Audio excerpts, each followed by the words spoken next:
ये चाहते थे कि अपने कंधे पर उठाकर मुझे सम्राट के सिंहासन तक लेके जाएंगे। बस तुमने मुझे भी विश कर दिया। मैं इनकी अर्थी को कंधा दूं।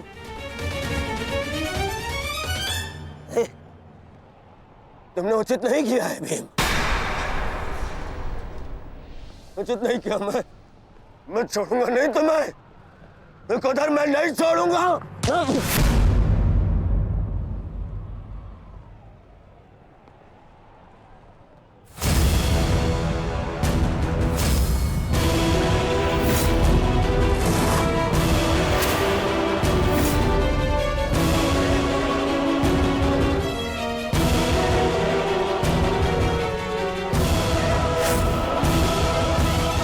शांत युवराज, युद्ध के नियम के अनुसार आज का युद्ध संपन्न हुआ और इस समय प्रहार करना वर्जित है।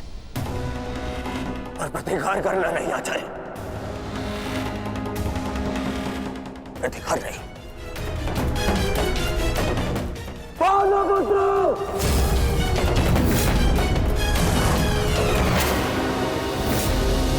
अपने इन 5 भाइयों के निर्मम हत्या का प्रतिशोध लूंगा मैं।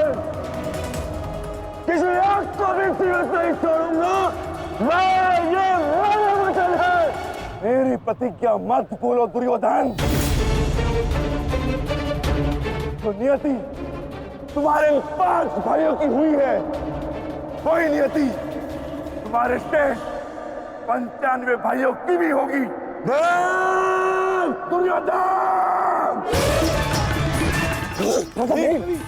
मैं ऐसे नहीं छोड़ूंगा। राजा भीम रुक जाइए, ये सही समय नहीं है।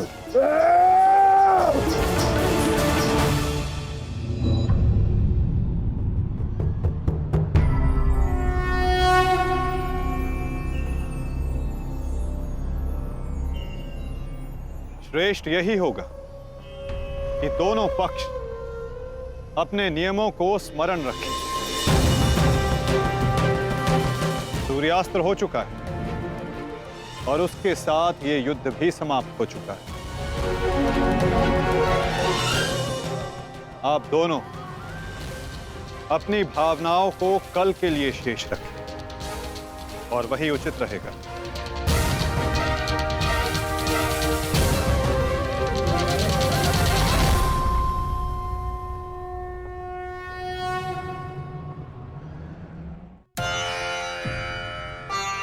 मैं आपको पुनः लौटा रही हूँ महादेव।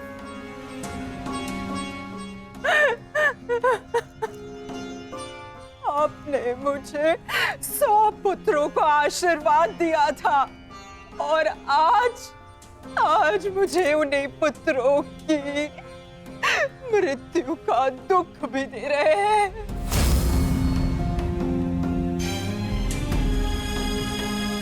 विलाप ना करो गांधारी, युद्ध में मृत्यु होना निश्चित है। कभी स्वयं के पक्ष के योद्धाओं की और कभी विरोधी पक्ष की। ईश्वर को दोष मत दो, ईश्वर का धन्यवाद करो कि तुम्हारे पुत्रों को वीर गति प्राप्त हुई है। आपके मन को समझाने के लिए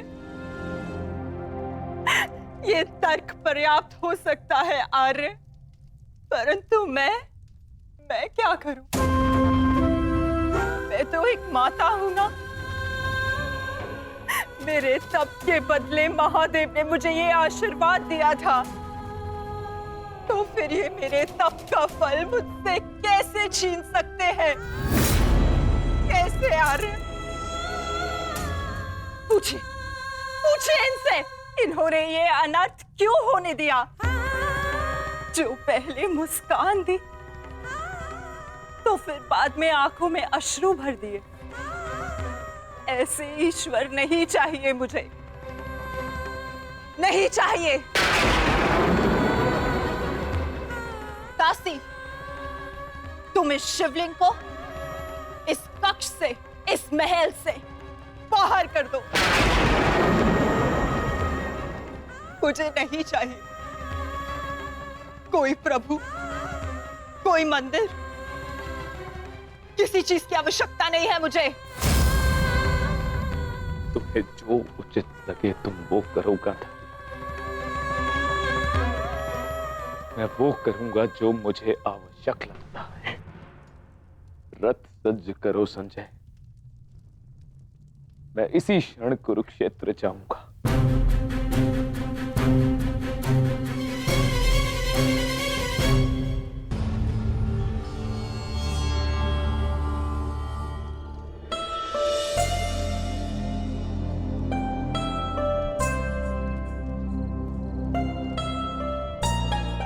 पुत्र,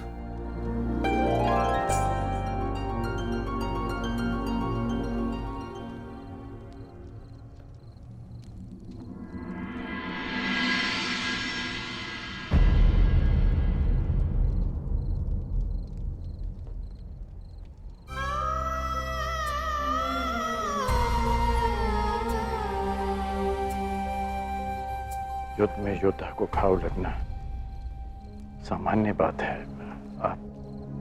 आप चिंतित मत होइए। मैं जो भी कर रही हूँ अपना कर्तव्य समझकर नहीं,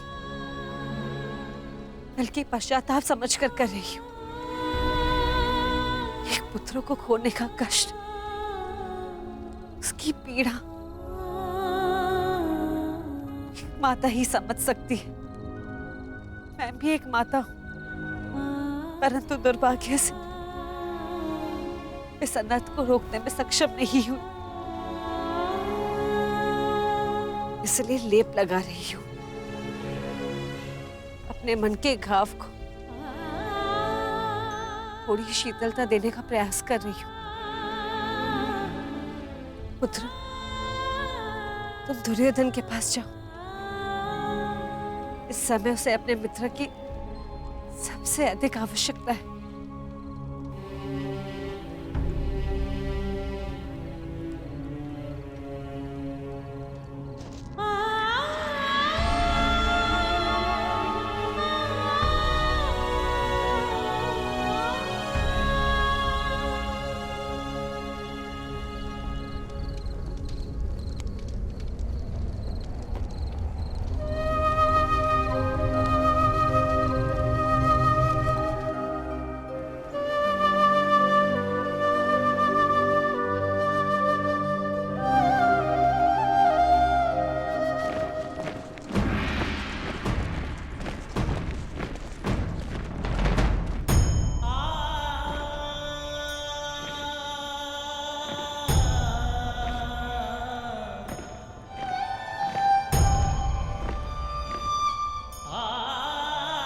पिताजी,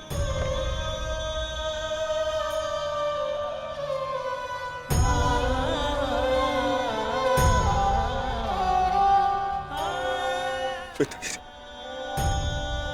ये मौन रहो और इस अंतिम संस्कार की विधि को रोको।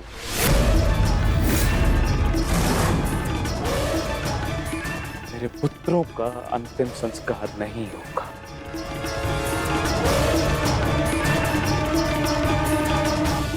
महाराज, ये कैसा अनर्थ करने जा रहे हैं आप?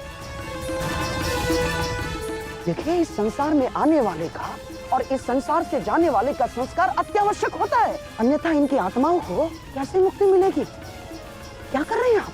क्या इस संस्कार से मुझे मेरे पुत्रों को खो देने की पीड़ा से मुक्ति मिल सकती है शकुनी?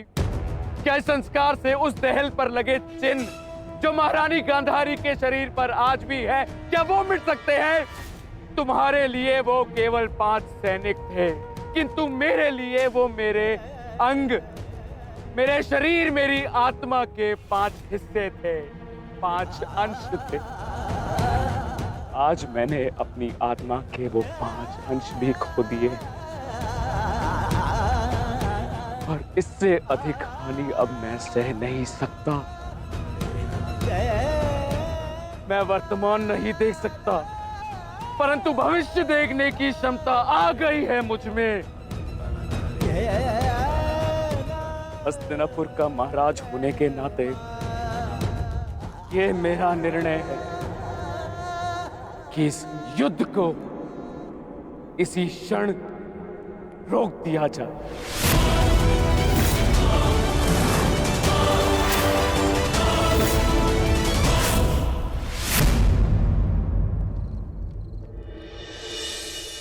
पिताश्री,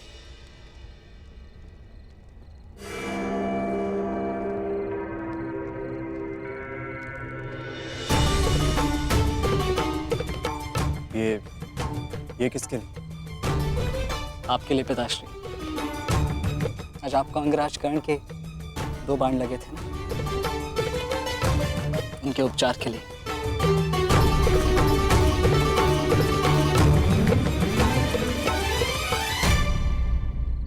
मुझसे अधिक घाव तो तुम्हें लगे हैं पुत्र। मैंने सुना तुम्हारे और दुर्योधन के मध्य हुए द्वंद्व के विषय में।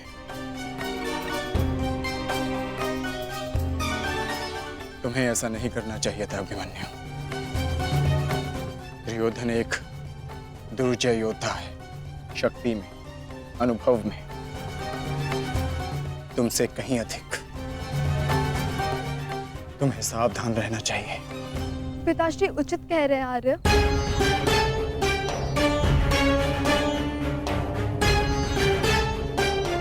किंतु एक योद्धा के लिए ये विचार सुनना और स्वीकार करना दोनों ही अनुचित है।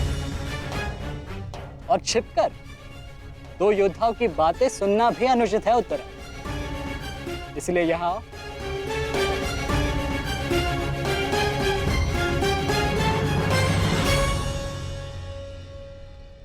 आप ही बताइए पिताश्री, क्या एक पत्नी का अपने पति के लिए चिंता करना अनुचित है? आप कहते हैं तो ये मान जाते हैं, और मैं कहूं तो ये मुझ पे बरस पड़ते हैं।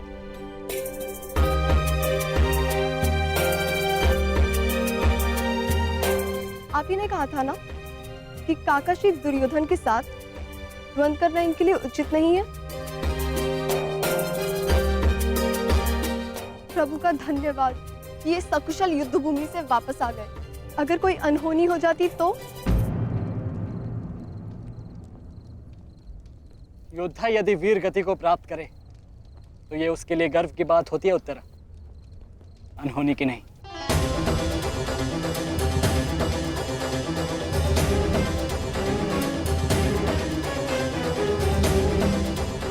मुझे तुम्हारे साहस और कौशल पर गर्व है पुत्र, परंतु उत्तरा का कहना भी अनुचित नहीं है। प्रत्येक पत्नी को अपने पति की चिंता होती है।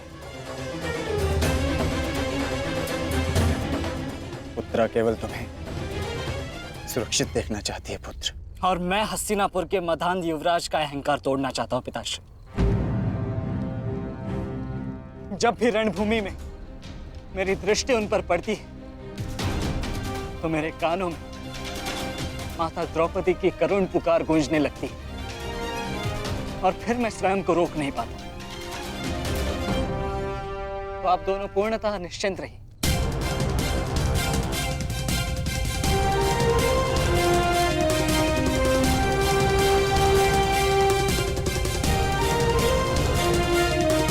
क्योंकि मेरी सुरक्षा के लिए माता यज्ञसेनी का आशीर्वाद है मेरे साथ।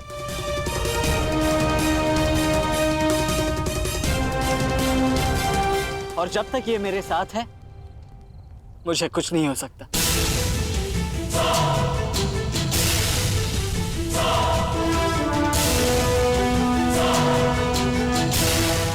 आपके तेज के अंश का प्रहार और माता के आशीष की ढाल जब तक मेरे साथ है, मैं काका श्री दुर्योधन के समस्त कौरव सेना का सामना अकेले करने में सक्षम हूं। मुझे उन पांडवों से अब विजय नहीं चाहिए। अब मुझे उनसे अपने इन भ्राताओं के मृत्यु का प्रतिशोध चाहिए। अब यदि आपने इस युद्ध में विराम लगाया तो आपके ये 5 पुत्रों वीर वृषसेन, पितामह और अनेक सैनिक उनके इस युद्ध में दिए प्राणों का, उनके प्रयास सब व्यर्थ चले जाएंगे पिताश्री। ऐसा मत कीजिए पिताश्री। रक्त के बदले रक्त लूंगा मैं।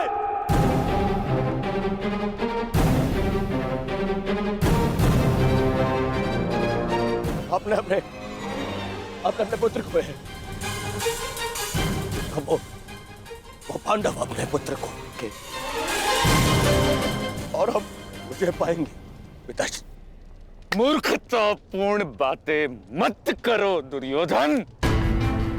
पितामह और अपने भाइयों के परिणाम से आने वाले भयानक भविष्य के संकेत को समझो। तुम्हारे होते हुए, गुरु द्रोण के होते हुए, कर्ण के होते हुए मेरे 5 पुत्रों को निर्दयता से मार दिया गया। पुत्रों को खोकर मैंने युद्ध जीत भी लिया, तो भी ये पिता हारा हुआ ही कहलाएगा। पुत्र, अब और विनाश मैं नहीं सह सकता।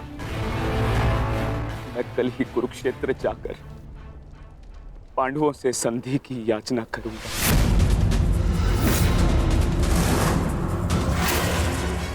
पांडवों से अपने पुत्रों के प्राणों की रक्षा की याचना करूंगा मैं, क्योंकि केवल यही एक मार्ग शेष है।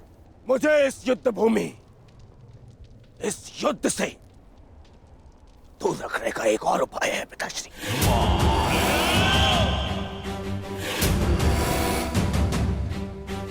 एक और उपाय है।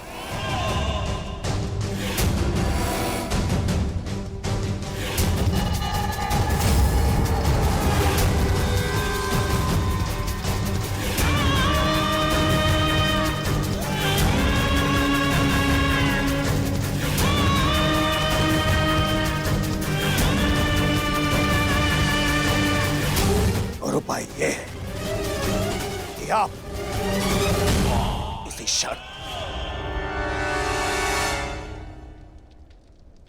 मेरा वध कर दें। अभी मेरे प्राण हर ले, क्योंकि मैं न संधि करूंगा और न ही याचना करूंगा उन पांडवों के समक्ष।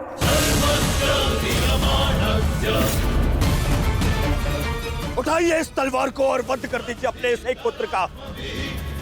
अपने इस एक पुत्र का वध करके बचा लीजिए अपने शेष 94 पुत्र। 94 पुत्र।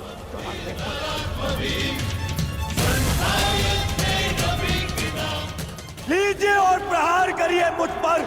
लीजिए, उठाइए इसे और प्रहार करिए अपने इस पुत्र पर, क्योंकि वो अब पांडवों के समक्ष नहीं झुकेगा। मेरे मित्र से पूर्व आप मेरा वध करें। यदि आपको हम पर विश्वास नहीं तो हमें जीवित रहने का कोई अधिकार नहीं। आप मेरा वध करें या हमें एक और अवसर दें। अपने पुत्रों के बलिदान को व्यर्थ मत जाने दीजिए महाराज। युद्ध लड़े बिना पराजय स्वीकारने से तो अच्छा है कि आप अपने हाथों से हमें मृत्यु प्रदान करें। आपने अपने पुत्र के लिए जो स्वप्न देखे हैं, क्या उनमें वो स्वप्न भी सम्मिलित हैं जिनमें वो अपने शत्रुओं के सामने क्षमा याचना करें?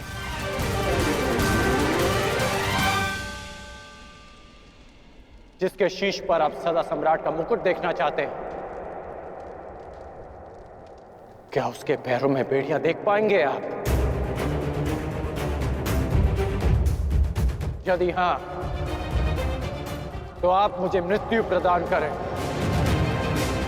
और यदि ना, तो आप मुझे एक अवसर दीजिए। आप हमारे महाराज हैं, हम सब आपके आदेश के अधीन हैं, किंतु आपका ये आदेश हस्तिनापुर और समस्त कौरव वंश के आत्मसम्मान को सदा के लिए नष्ट कर देगा।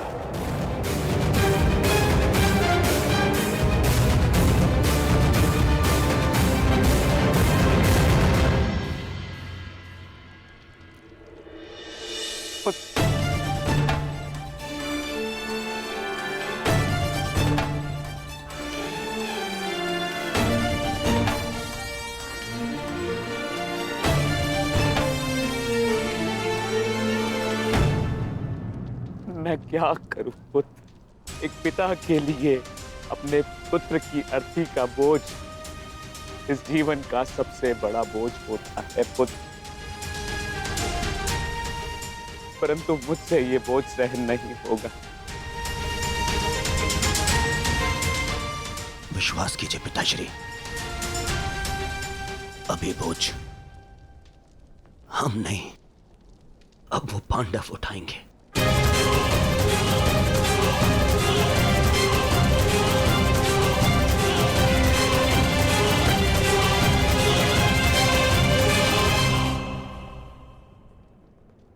आइए पिताश्री, मेरे वीर भ्राताओं को ससम्मान विदा करें।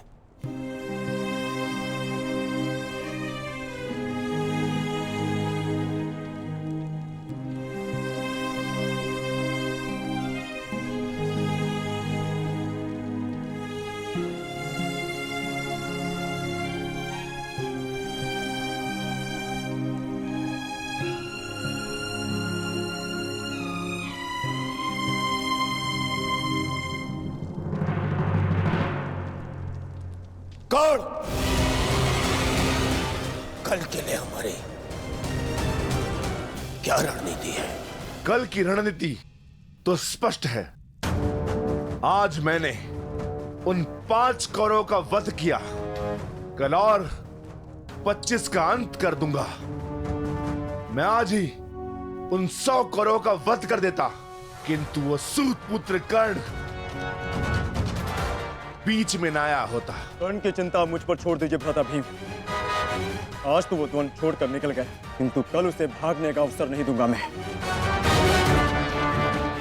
और कौरवों की सहायता के लिए नहीं जाने दूंगा।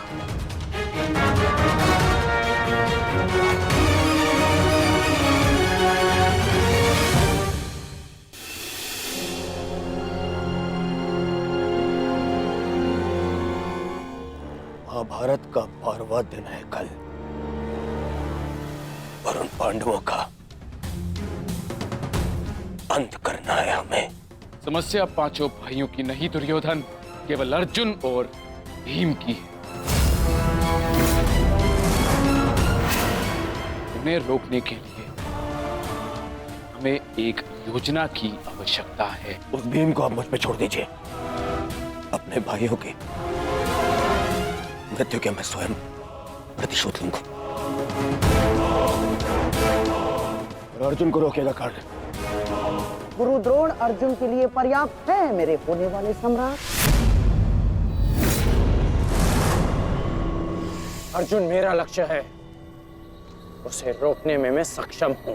तुम्हारे कौशल और सक्षमता पर मुझे कतई संदेह नहीं है अंगराज, परंतु पता नहीं क्यों तुम उसका उपयोग नहीं कर पा रहे हो। नहीं तो आज युद्ध के आरंभ में ही वास्तविक शक्ति का उपयोग करके तुम अर्जुन का अंत कर सकते थे कल, परंतु तुमने ऐसा नहीं किया। आपको तो कुशलता दिखानी थी, परंतु स्मरण रहे ये समय कुशलता दिखाने का नहीं है अंगराज। शीघ्र अतिशीघ्र युद्ध समाप्त करने का है। और यदि तुमने आज ऐसा किया होता अंगराज कर्ण, तो आज 5 कौरवों की नहीं 5 पांडवों की चिता जल रही होती। मामाजी, कर्ण को कब कौन सा अस्त्र चलाना है ये निर्णय उस पर छोड़ दीजिए। आज हम सब ने कर्ण का कौशल देखा है। मेरे अन्य भ्राता आज सुरक्षित है तो वो कर्ण के कारण। अरे परंतु का समय नहीं है मामाजी, और नहीं आरोप प्रत्यारोप का।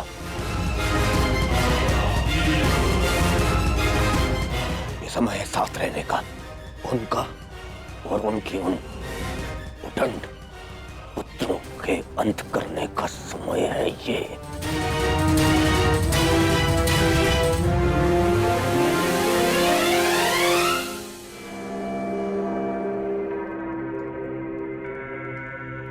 क्या हुआ माधव? आप इतने अशांत प्रतीत क्यों हो रहे?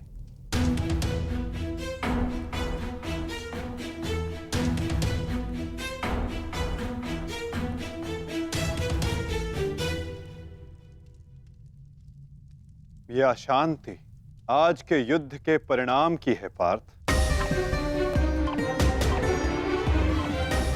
आज युद्ध में दुर्योधन ने अपने 5 अनुजों को खोया और कल वो युद्ध में इसका प्रतिशोध लेने उतरेगा।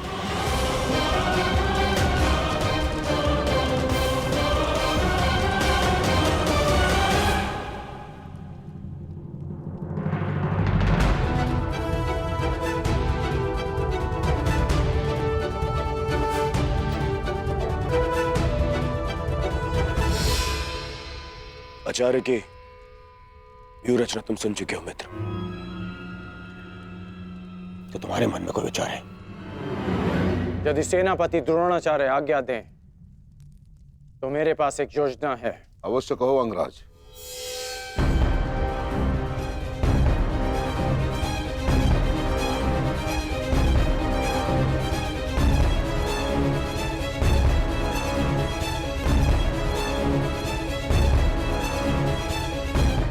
अद्भुत गण, अब उन पांडवों का विनाश निश्चित है। अब उन पांडवों से मैं अपने भ्राताओं की मृत्यु का प्रतिशोध अवश्य लूंगा। कल दुर्योधन युद्ध में क्रोध में अपना प्रतिशोध पूर्ण करना चाहेगा और अंगराज कर्ण कल इस युद्ध को समाप्त करना चाहेंगे और उनका लक्ष्य होंगे धर्मराज युधिष्ठिर।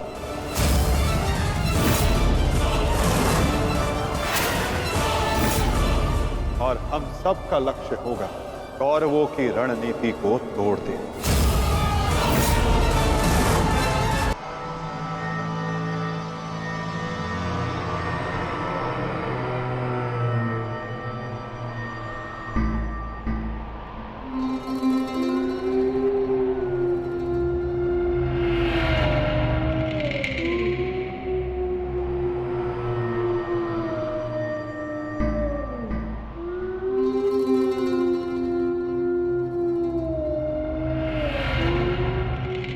युद्धभूमि में उल्लू का रुदन शुभ संकेत नहीं है माधव।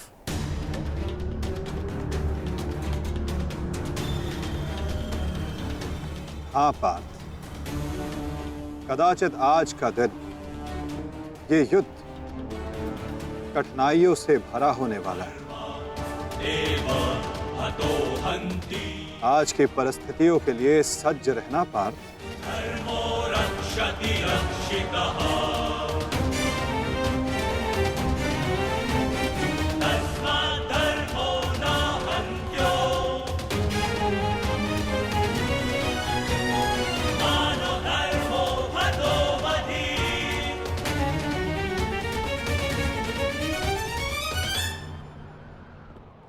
अपनी रणनीति बनाने से पूर्व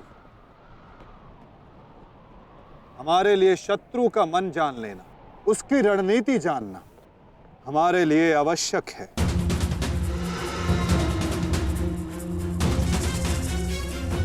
सबको ज्ञात है ना कि आज शत्रु का लक्ष्य क्या होगा? युधिष्ठिर को बंदी बनाना हमारा आज का लक्ष्य होगा।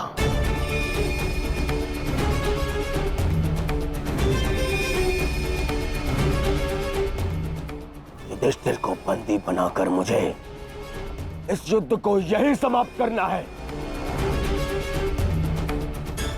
मेरे आज भाई वीर गति को प्राप्त हुए हैं अब तक।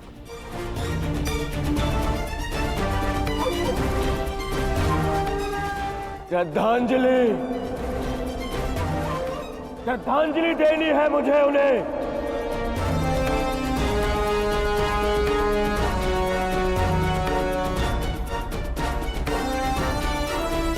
बहुत पीड़ा भरी मृत्यु दी है उस भीम ने मेरे भाइयों को।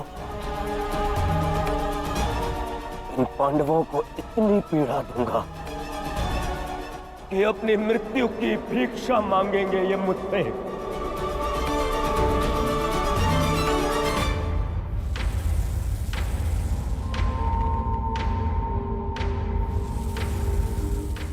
मित्रगण, वचन दो मुझे, आज चाहे जो भी तुम्हारे मार्ग में आ जाए, तुम उस पर दया नहीं दिखाओगे। आज चाहे जो कोई भी आ जाए, तुम अपना सबसे तीव्र प्रहार उस पर करोगे। वचन दो मुझे मित्र। तुम्हारा आदेश मेरा वचन है मित्र। आज शत्रु कर्ण का एक भिन्न रूप देखेंगे।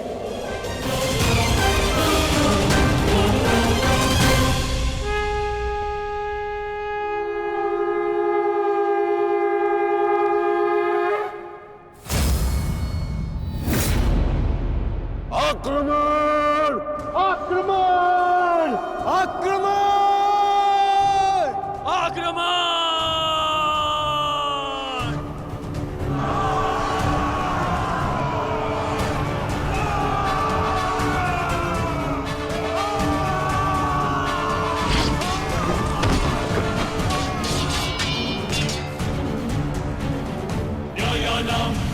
उनका अस्त्र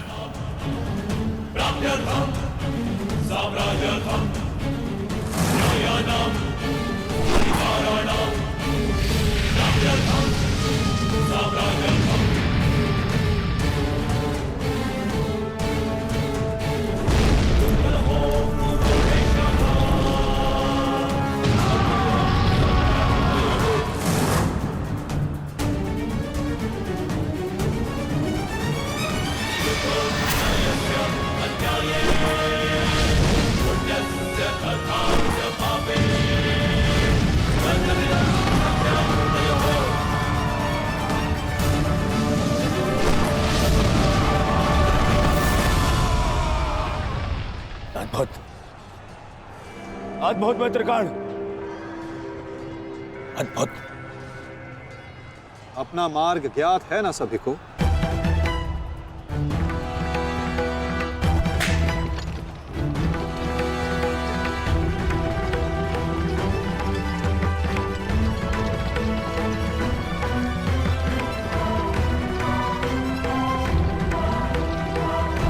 ये क्या कह रहे हो संजय? युधिष्ठिर सेना के पिछले भाग की ओर बढ़ रहा है।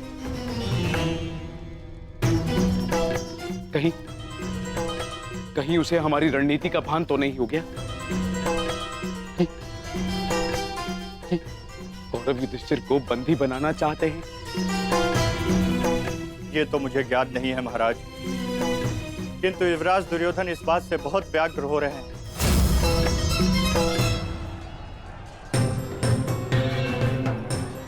अवश्य इन पांडवों को हमारी रणनीति का ज्ञात है,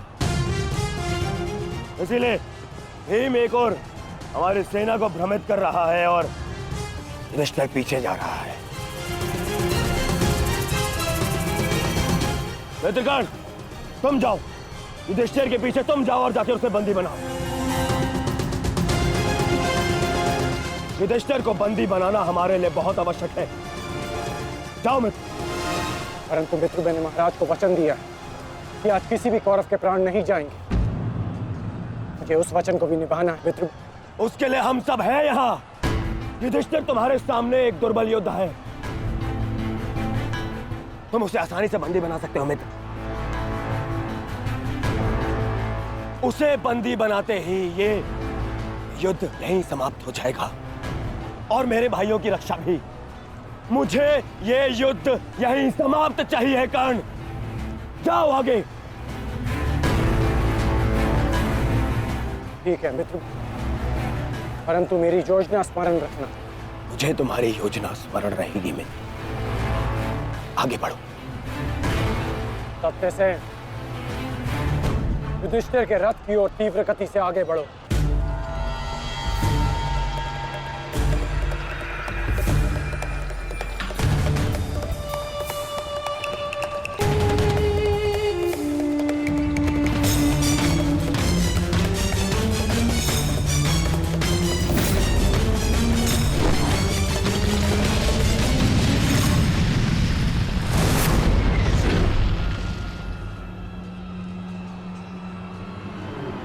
योद्धा शत्रु की ओर आगे बढ़ता है, उससे पीछे नहीं भागता। मैं तुम्हें युद्ध का आह्वान देता हूं कौन्तेय।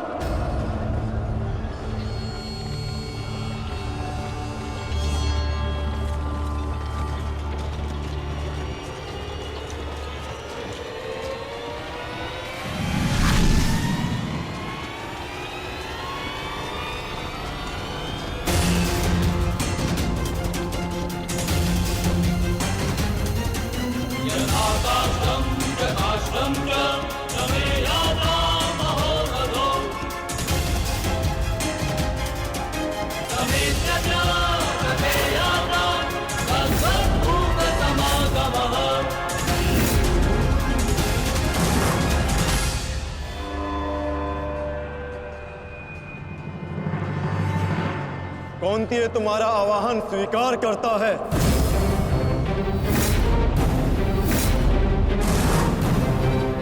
छल, आपने मेरे साथ छल किया माधव। नहीं अंगराज, छल नहीं, ये रणनीति है।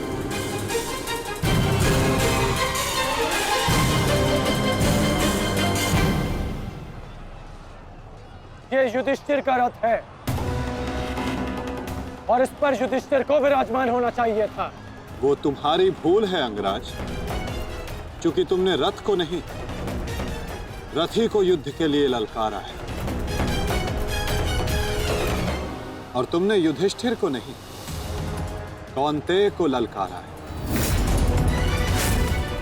युद्ध का आवाहन दिया और उसने तुम्हारे इस युद्ध के आवाहन को स्वीकार किया है। कर्ण, तुम सदैव मुझसे द्वंद्व करने का अवसर ढूंढते रहे हो कर्ण। समय आ गया है, अब दिखाओ कि तुम कितने समर्थवान और कुशल योद्धा हो। अपना आवाहन पूर्ण करो मुझसे और वहां भ्राता भीम अपनी प्रतिज्ञा पूर्ण करेंगे।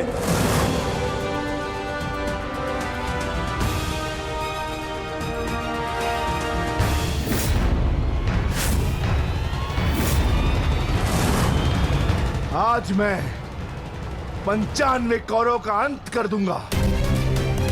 पांचाली को दिया हुआ वचन और कुरु सभा में ली हुई प्रतिज्ञा आज दोनों ही पूर्ण हो जाएंगे। तुम आगे बढ़ो भीम, तुम्हारे मार्ग की बाधा हम दूर करते हैं। आगे बढ़ो।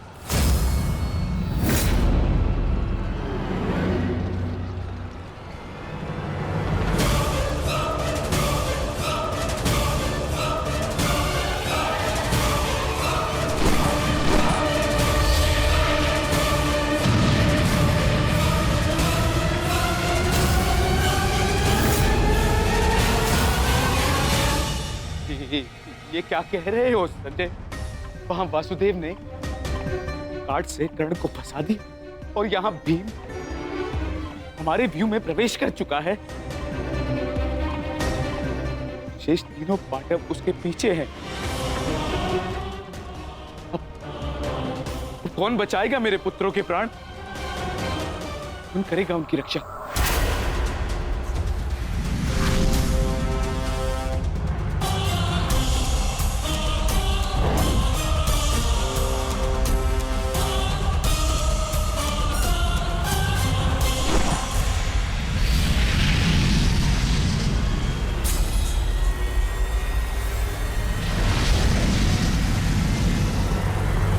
ये तो कर्ण का संकेत है।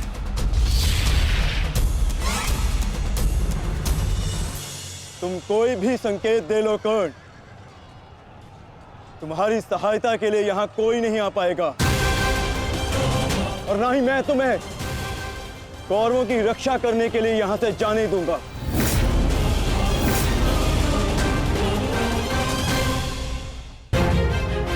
तुम कोई भी संकेत दे लो कर्ण, तुम्हारी सहायता के लिए यहाँ कोई नहीं आ पाएगा। कौन कहता है कि मैं रक्षा के लिए संकेत दे रहा हूँ? माधव भले ही तुम्हारे सारथी हैं, किंतु इनकी नीति मैं तुमसे अधिक पहचानता हूँ। तुमने भले ही माधव की सहायता से मुझे युद्ध क्षेत्र से अलग कर दिया, किंतु मेरी रणनीति को विफल नहीं कर पाओगे अर्जुन।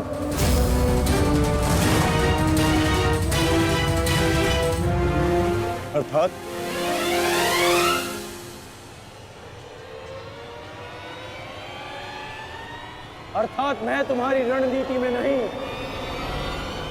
तुम मेरी रणनीति में फंसे हो अर्जुन।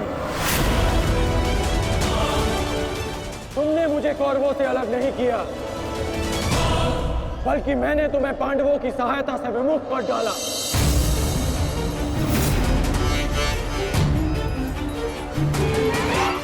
अब तुम भीम की सहायता नहीं कर पाओगे अर्जुन, और भीम किसी कौरव का वध नहीं कर पाएगा।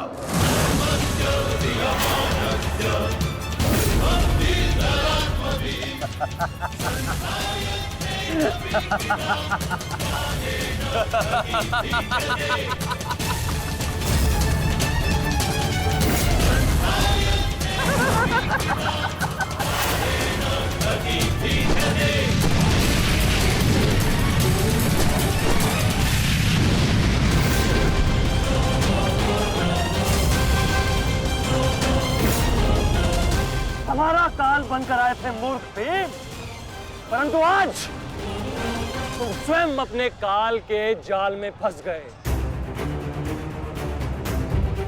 प्रिय भ्राता भीम, अकेले ही 100 कौरवों का वध करने की शपथ ली है ना तुमने? तो अब देखते हैं इस शपथ को पूर्ण करने का सामर्थ्य तुम्हें है भी या नहीं।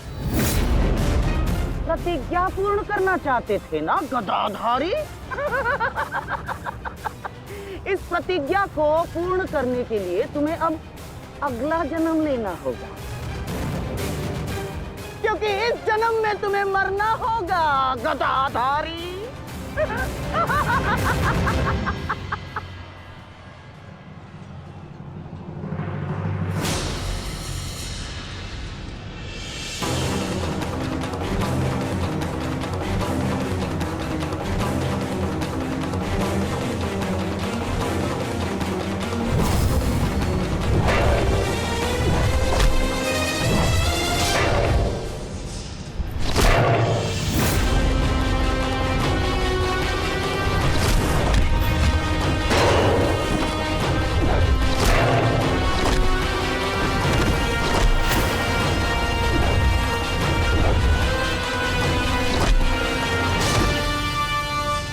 तुमने मेरे भाइयों को बहुत निर्भयता से मारा है भीम।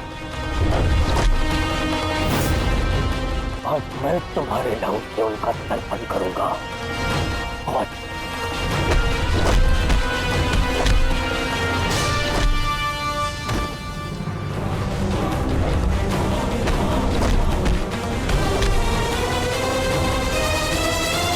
आज मैं तुम्हारे लहू से उनका तर्पण करूंगा।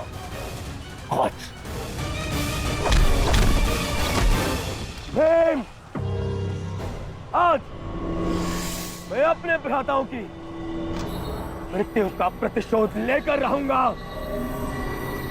सावधान!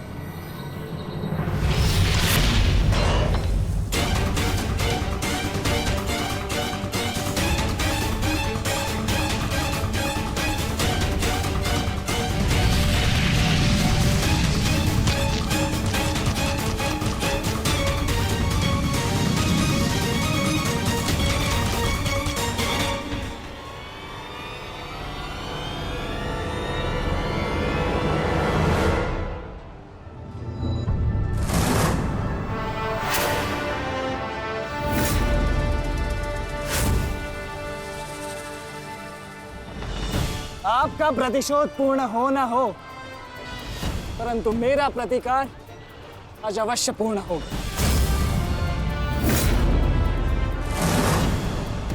अभिमन्यु,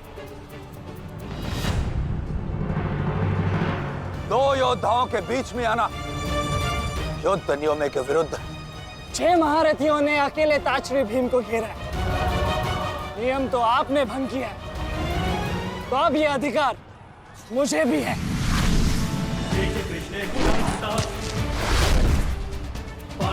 अभिमन्यु! चक्रबंधास्त्र।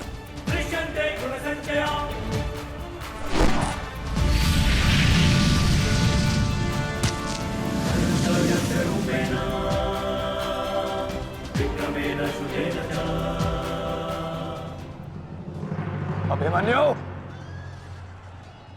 तुम भूल रहे हो मैं तुम्हारे पिता के आचार्य का पुत्र हूं। चक्रबांध अस्त्र का तोड़ मैं जानता हूं। चक्र विपरीत अस्त्र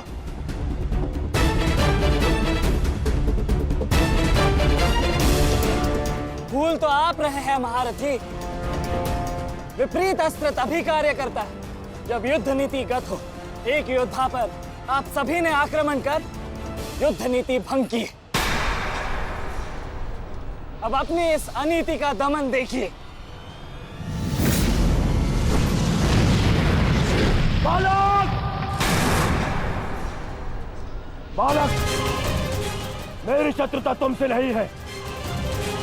मेरे मार्ग से हट जाओ, अन्यथा अपने प्राणों से हाथ धो बैठोगे।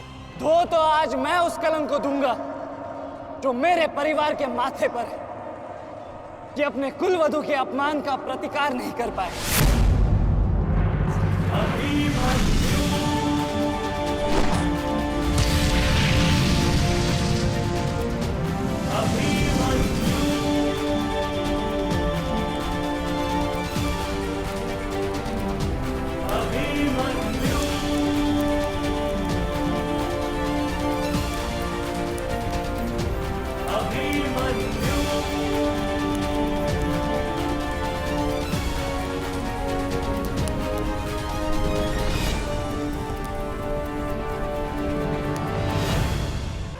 मेरी शत्रुता तुमसे नहीं है। मेरे मार्ग से हट जाओ, अन्यथा अपने प्राणों से हाथ धो बैठोगे। धो तो आज मैं उस कलंक को दूंगा जो मेरे परिवार के माथे पर है, कि अपने कुलवधु के अपमान का प्रतिकार नहीं कर पाए।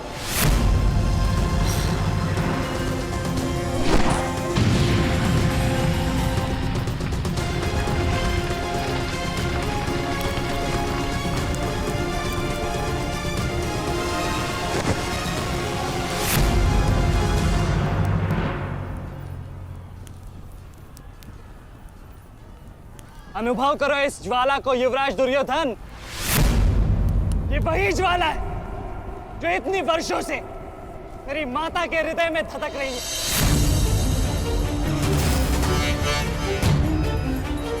छोटा था मैं बहुत, पर मेरा रोम रोम जल उठता था ये सुनकर कि मेरी माता के साथ क्या हुआ। सोचो, मेरे माता पिता और मेरे काकाओं पर क्या बीती होगी जब उन्होंने वह दृश्य देखा। मेरे माता पर क्या बीती होगी जब सहस्त्रों आंखें उनके वस्त्रहीन होते शरीर पर पड़ रही थी। आज मैं आपको उस अपमान का अनुभव कराऊंगा। आपकी पूरी सेना और महारथियों के समक्ष आपका वस्त्र हरण करूंगा और कोई कुछ नहीं कर पाएगा।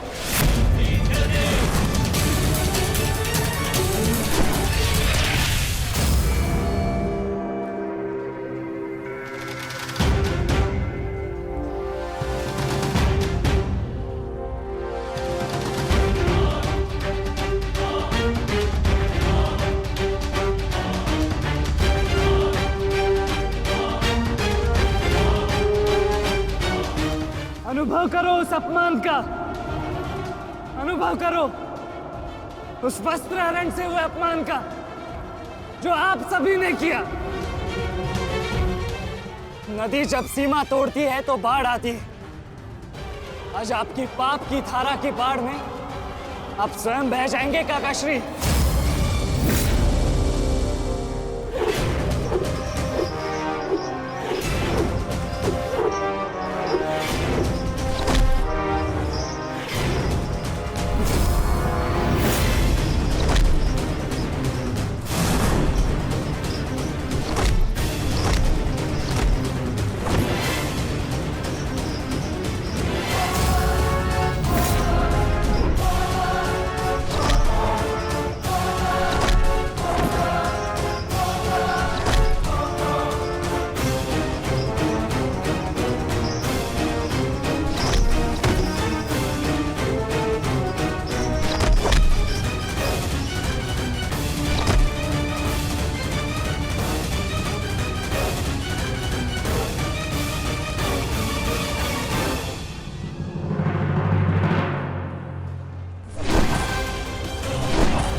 आप अपनी शक्ति व्यर्थ कर रहे हैं आचार्य।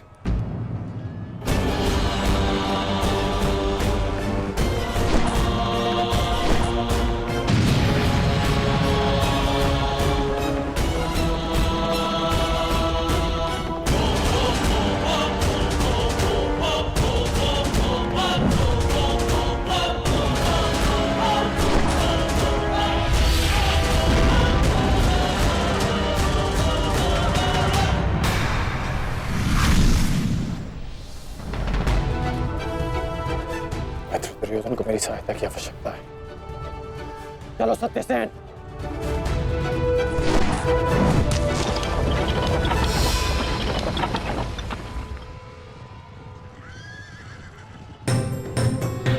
कहां चले अंगराज? मैं जानता हूं कि तुम्हारे मित्र पे आए संकट का संदेश तुम्हें मिल चुका है, परंतु मैं तुम्हें जाने नहीं दे सकता। तुम कदाचित मुझे रोक सकते थे अर्जुन, परंतु तुमने एक भूल कर दी। तुम अपने रथ पर नहीं हो अर्जुन। हाँ, वासुदेव तुम्हारे सारथी हैं, परंतु महाबली हनुमान का आशीर्वाद तुम्हारे रथ पर नहीं।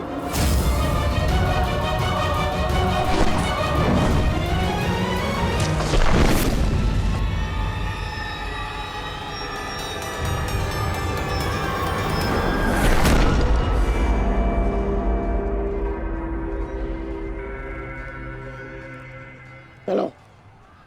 मैं अभी भी पराजित नहीं हुआ हूं कर्ण। तुम इस प्रकार द्वंद छोड़कर नहीं जा सकते।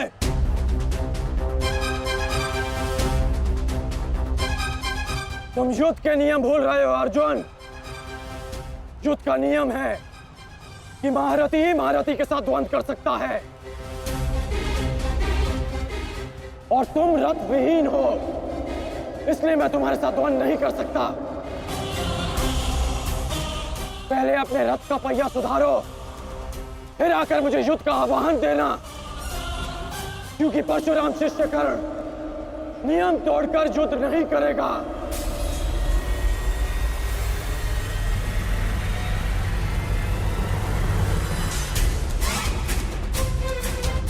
चलो सत्यसेन।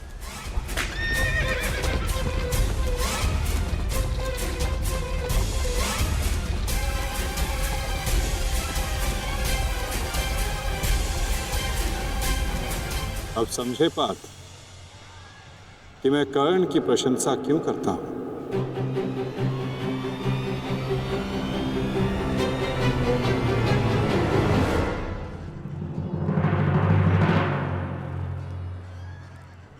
मानता हूं कि आपका वध करना काकाश्री की प्रतिज्ञा थी। उनकी प्रतिज्ञा को भंग करने का दंड मैं सह लूंगा, परंतु आज अपनी माता के अपमान का दंड मैं आपको अवश्य दूंगा।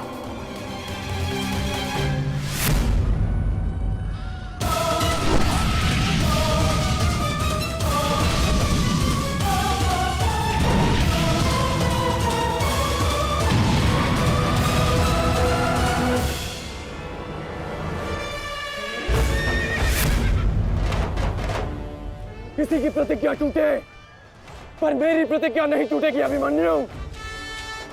और मेरी प्रतिज्ञा है कि जब तक मैं जीवित रहूंगा मेरे मित्र के प्राण नहीं जाएंगे।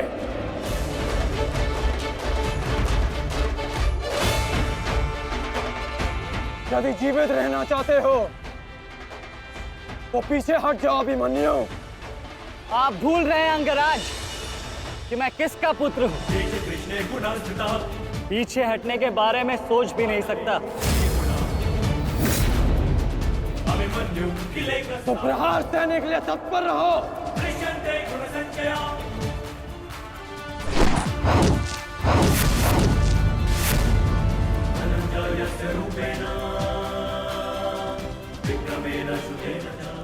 ये मेरे लिए पर्याप्त नहीं अंगराज।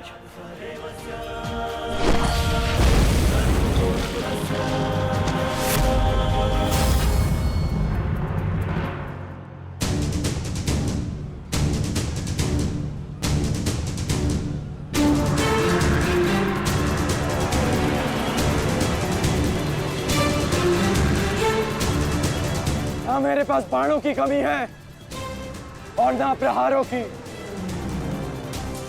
ये अंतिम अवसर है अभिमन्यु, लौट जाओ।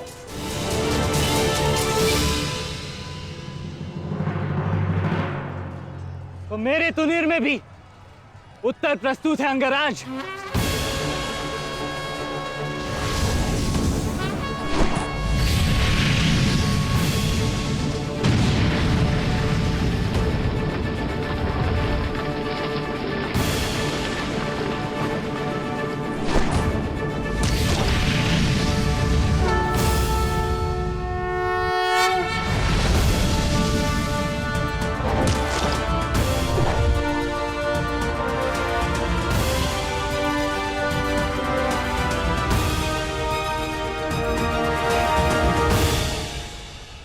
मैं तुम्हारा सामर्थ्य स्वीकारता हूं।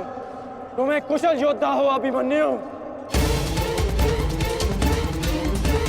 किंतु कुशल होने के साथ साथ बुद्धिमान होना भी आवश्यक है। लौट जाओ।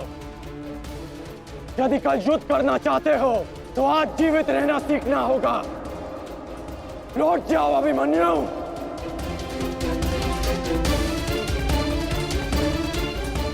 एक योद्धा के लिए आज या कल नहीं होता अंगराज। उसके लिए केवल वो ही पल होता है जिसमें वो मृत्यु के सामने खड़ा होता है। एक वीर योद्धा से सुना था मैं, हे मृत्यु, तैयार यदि तू आने को, प्रसन्न मुखा। द्वार खुला है, तेरा स्वागत, प्रसन्न मुखा।